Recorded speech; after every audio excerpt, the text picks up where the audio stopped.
What is up, YouTube people? Eric here with Team Badman. It is Friday, so you guys know what that means. It is spoiler day, and it is our last round of MP spoilers for the brand new Awakening set. If you guys remember last week, we took a look at the Cell Jr. MP, who of course is all about just working in mass. He pulls out a bunch of his own allies, well, by his own I mean Cell Jr. allies, in which there are a variety of them. You get to use them for a bunch of different effects. He's got some great name cards that both interact with his own allies and mess with opposing allies. Now, and overall, he's not too bad, and there's plenty of variety for him to run in just a bunch of different styles, and it could be really fun to see him on the circuit. But today we have Mercenary Tao. Now, if you guys are Dragon Ball buffs, original Dragon Ball, you'll know Mercenary Tao is one of Goku's more iconic enemies during the Dragon Ball series. Of course, you know, he's a fantastic martial artist. He's an assassin, very, very well known for that. And he ends up essentially getting just beaten a bunch of times by Goku and then blown up, as you guys saw at the start of this video. So he does make an appearance again in Dragon Ball Z in a couple of filler episodes. I don't believe he's in the manga, but it's nonetheless enough for him to actually get an MP stack, and there's a lot to Mercenary Tao that can really be looked at. He's got a lot of offensive capability, despite having a very, very low power level compared to everything else in the game at the moment. He's got a great event that's a nice block card in a pinch, and it's got some really nice additional effects to it, which I'm sure Disruption players will enjoy a lot. He's got a really cool energy attack. He likes to banish things a lot. He gets insight into opposing decks early game, and that's something that you want. So Mercenary Tao is a little bit more for the thinking, the more creative kind of player. One who likes understanding exactly what he's going up against with his opponent and kind of working around that. So players who really enjoy that are going to look forward to Mercenary Tao, and I think they did a fantastic job with him as well. So today we're going to look at the Mercenary Tao MP stack and both the Mercenary Tao's name cards, Mercenary Tao's Super Dodon Ray, and Mercenary Tao's puzzles. So let's get right into it. So the level 1 for Mercenary Tao's MP stack has both some offensive merit and some defensive merit to it, as well as a nice hand recycling ability. So Mercenary Tao's level 1 has a continuous effect that says, whenever your opponent turns over an ally as a discard while taking damage or something, raise your anger 1 level. So it gets a little bit more awareness as to, you know, some of the inside of an opposing deck, whether or not they run allies, and you do get a benefit out of it as well, which is a nice benefit to have considering that a lot of decks are going to start running allies now, whether they need to or whether they want to, and there's plenty of additional merit to all of that. As well as continuous says whenever one of your attacks is stopped, rejuvenate 1. So if you're one of those decks that likes to stay on a lower level early game, or if you've got you know, a lot of offensive power and you're worried that your opponent's going to disrupt that, you still get a nice benefit out of that as well, so you get some extra discard power recursion. And this is going to be welcome in styles that don't have it, like red and black, where, you know, there's going to be just a lot of value about getting cards back out of the discard pile. Along with that, Mercenary Tao has a power that allows you to shuffle a card from your hand into your life deck to draw a card. So if you drew something you didn't like, you can get it out of there. The downside is you don't know what you're going to draw into, so it's a little bit of blind luck there. But it also gives you an extra deck shuffle, which, as we know with the whole Black Command nerf that we addressed earlier this week, deck shuffling is very, very powerful, and it's something that Mercenary Tao is going to like to have. And it gives you a little bit more leeway on running maybe some non-combat cards, some cards that may not be effective for certain matchups, because you can swap them out as you need. And there's plenty of compatibility here with styles that either give you, you know, some insight into your life deck, help you set it up a little bit more, or ones that let you draw even more cards so that you can prolong a lot of combat, maybe reuse some cards. There's plenty of tech here for a level 1. It's relatively solid, and I think it's a nice way to start off the stack.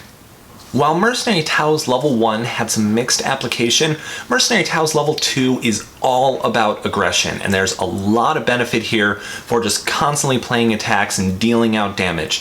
So there's continuous power in Mercenary Tao's level 2 that says, whenever you perform an attack, destroy the top card of your opponent's life deck. So again, we're getting some more of that mill effect that we've seen out of Cell and out of Cell Jr.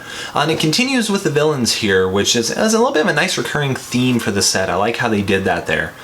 And it's, you know, of course, it's very, very powerful. We know how good Mill is because of cards like Black Foreshadowing, an Orange Destruction, and Namek Dragon Ball 7.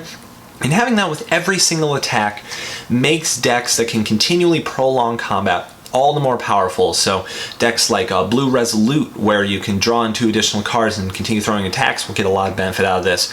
Red Ruthless will gain a ton of benefit since you've got the ability to recur attacks, especially some double damage attacks like Red Double Strike, Red Shattering Leap, Red Backbash. Plenty of options to just reuse attacks and continually destroy cards off the top of your opponent's life deck. So even if the attack is blocked, you don't feel anywhere near as bad because you still dealt a little bit of damage. There's a little bit of a nail complex there, and there's nothing really wrong with that. Along with that, Mercenary Tao has a physical attack that has the same effects as level 1. You may shuffle a card in your hand from your hand into your life deck to draw a card, so again you get some of that recursion back. This one deals 1 life card damage, so the damage isn't big, but the hit effect says your next attack cannot be stopped this combat. And we know just how powerful it is to constantly have attacks go through.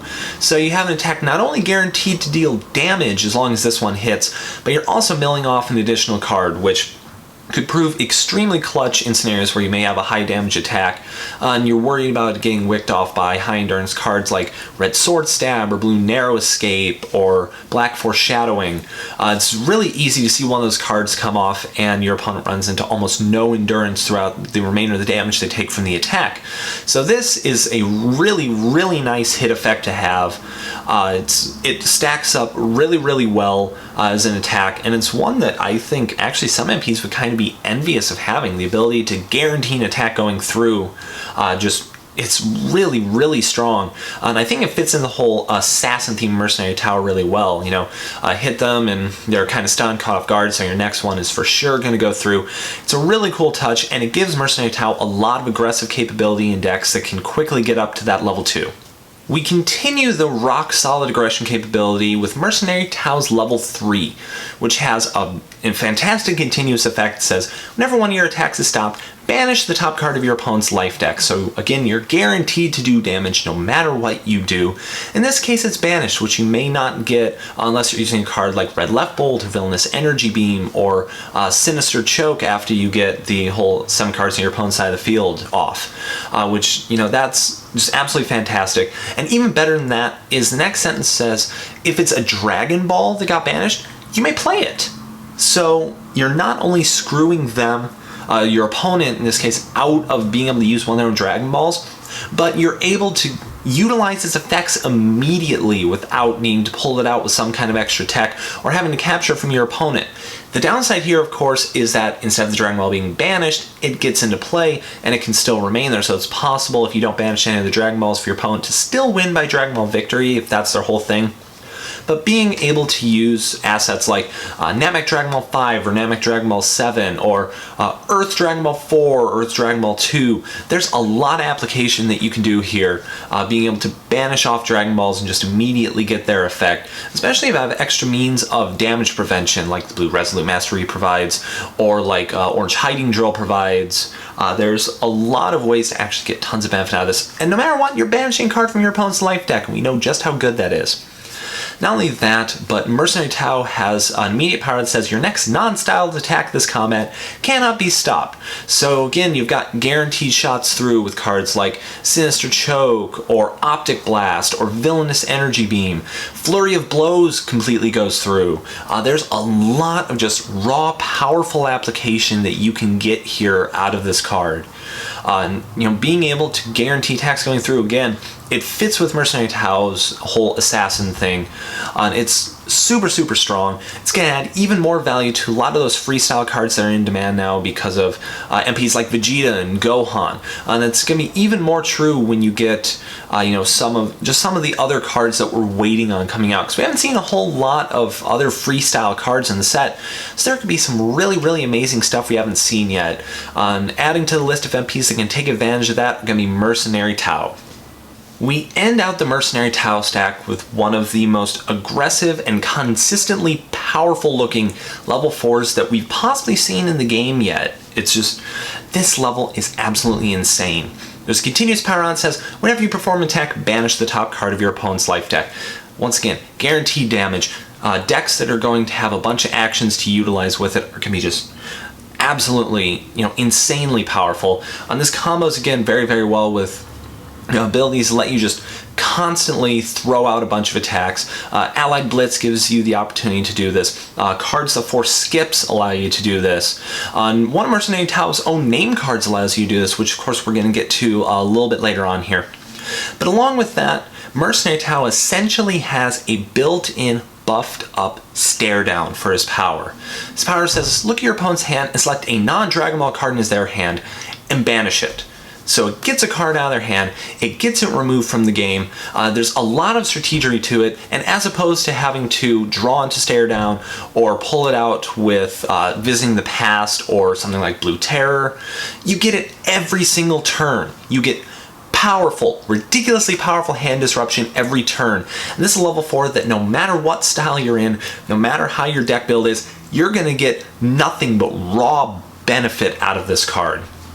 Lost to Devious Mastery? So what? You can just banish cards every single turn. This is powerful. This is a level 4, and this is nuts. This may be the one single level that sells me on Mercenary Tao as a whole. When you consider access to cards like Unleash that let you immediately level so fast, you can get up to 4 in the first turn or 2 of the game, and you're screwing your opponent consistently out of cards, whether you're attacking, whether using the power, no matter what you're doing. This is strong. This is a level 4. This is Mercenary Tao, and I like it. I really, really like this level 4, and I'm sure you guys do as well. Along with that, Mercenary Tao has a really nice suite of named cards to go with his effects. They fit in very, very well to the MP stack, and they gain a bunch more raw benefit that is very, very in line with his levels. So first off, we have Mercenary Tao's Super Dodon Rain, which, just look at that art. Look at it. That's the art I was hoping they would use. It's really, really cool. It's a really nice card that has just a lot of additional benefit to it. So it's an energy attack for 1 life card, completely free. Again, it doesn't do a whole lot of damage, but it's another attached card that attaches to your opponent's MP this time. That's really, really nice. Of course, it's also dangerous because of the popularity of Unleashed right now, so it can accidentally become Unleashed fodder, so your opponent can level that much faster. So it's a little bit risky to use, but as long as it stays attached, it has an excellent effect. So while this card is attached to your opponent, at the start of each turn, your opponent may discard a shield card from their hand. If they don't, you banish the top card of your opponent's life deck. So either way, you're getting some kind of advantage here. It's very similar to Raditz level 3 in my mind. Very, very nice disruptive effect. It fits very well in line with Tao's level 4. This one is going to be really, really valued because a lot of decks aren't just going to want to keep banishing cards off their life deck since it's so hard to get them back. Along with that, this one, as opposed to some attached cards, does actually have a remove clause, but in this case, when your opponent deals critical damage, you put it back on the top of your life deck. So you're able to get it back, recur some cards, even when your opponent deals out a bunch of damage. You're going to be able to get benefit one way or another out of this as long as it's attached. Worst case, it's still a free energy attack for 1 life. It's a little risky to use, like I mentioned, because of the popularity of Unleashed, but that shouldn't deter you from running it, and it's really, really effective, and I think it fits in really, really well into Mercenary Tao's entire suite. Along with that, we have the event Mercenary Tao's Puzzles. Now, this was the whole reason that Mercenary Tao was kind of even in the show, at least in Dragon Ball Z in the first place, because he distracted Goku with a bunch of really nifty little hand puzzles and things like that. It was just a little bit of an odd moment, a little bit of an odd reason for Mercenary Tao to even be in the show, but it did play a role, and that's exactly why it's here. Along with that, again, it's very reminiscent of Raditz in general. This one more like his name card as opposed to an MP level, because there's a parenthetical on it that says you may banish this from your hand to stop a physical or an energy attack. Play this card, that's what it was. You may play this card from your hand to stop a physical or an energy attack. It is not banish, it is play. I caught myself, I got you. Of course, we know being able to block with non-physical and non-energy block cards is great. It still gets around a bunch of common attacks and whatnot. and it's excellent to have. But more times than not, I can see it actually being used for its immediate effect, in which you play it and you banish the top card of your life deck, which, it does hurt a little bit. We know that from Enhanced Reflexes and for Blinding Energy move, but it forces your opponent to pass during his or her next action. So if a combat's not going great for you, okay, force your opponent to pass, you pass, problem done. It's just like Yamcha in that regard with Yamcha's Expert Assistance. Just the ability to force your opponent to pass is so outrageously strong. And this, this is the exact same as well. It's a really, really nice escape route, a kind of smoke bomb, so to speak, as long as we're talking Assassin Mercenary Tao here. But it rounds out his suite of name cards very, very well. And I think Mercer Tao is just going to be a lot of fun to play. As I mentioned, he's going to have a lot of application in Blue Resolute or Red Ruthless, where you can just continuously throw out attacks and still get a lot of raw benefit out of them. You're still able to gain some anger relatively quickly on level 1, as long as your opponent has allies. So, there's going to be a lot of raw power that Mercenary Tao is going to have, regardless of the style. And it makes me wonder, imagine if he could play something like Saiyan style, where he could just continuously throw out just a ton of attacks here. It'd be just so insanely powerful that I'm kind of envious that he can't. It bums me out a little bit, but that shouldn't stop us from actually trying to run him in just a bunch of other great styles. He fits well into disruption-based styles like black, so he's going to get a lot of benefit out of being in, say, the Conflict Mastery, where he can both keep his stages high, and he can utilize some of black's inherently effective cards like Black Searching Technique or Black Scout Maneuver, even cards like Black Speedy Dodge he can get a lot of benefit out of, just to really, really disrupt an opponent's hand. The 4 works really well in combination with cards like Black Swirl or Black Flying Knee, maybe? I don't actually remember exactly what that card does anymore, it's been so long. But he does have application in a variety of styles, and he can be very, very effective. A really kind of cool fringe choice. I think he might have a hard time keeping up with some of the newer hyper aggro MPs. Of course, Brawly will still be in demand. Cell and Gohan and Trunks are all going to become really, really popular. It's going to be hard to say just where he falls in, but there are options with Mercenary Tao. There are a lot of options, and I'm really excited to use him, and I hope you guys are as well. So that is going to do it for our final MP Quick Looks for Awakening. I really hope you guys enjoyed it. If you did, be sure to leave that like down below. You guys have been absolutely fantastic on those. So many likes. Oh my god, I love you guys so much. So be sure to keep leaving those likes. If not, click the dislike button, which I don't really like. And let me know what you guys didn't like, so that way I can improve it for the next round of Quick Looks that we do for whenever the next set is, sometime in the future. I absolutely love doing these. You guys receive them really, really well. You guys have just been the best. I can't say that enough. You guys are the best. Also, if you haven't hit that subscribe button, please be sure to do so that you can check out all these previous Quick Looks that we have done, as well as future ones, and all of our other series that we're going to have going on. We've got some really, really cool stuff coming up here in the near future. Got an old series coming back very soon. Got a new series coming up next week. There's a lot that you guys are really going to enjoy, so be sure to check all those out. And lastly, if you haven't found us on social media, all those links are down below too, so you can find us on Facebook, Twitter, Twitch, and Libsyn. So be sure to hit us up, download our podcast, come say hey. We would absolutely love to interact with you guys. So that is going to do it for our final Quick Looks. I'm Eric Team Badman signing out. So thank you guys for watching, and like always, stay bad. We will see you guys next week when we do a live stream version of our own release event here in Indianapolis. We'll be sure to give you guys some details in the future here, so that way you guys can check it out and see exactly what we've got going on for our event. Hope you guys look forward to it. Catch you later.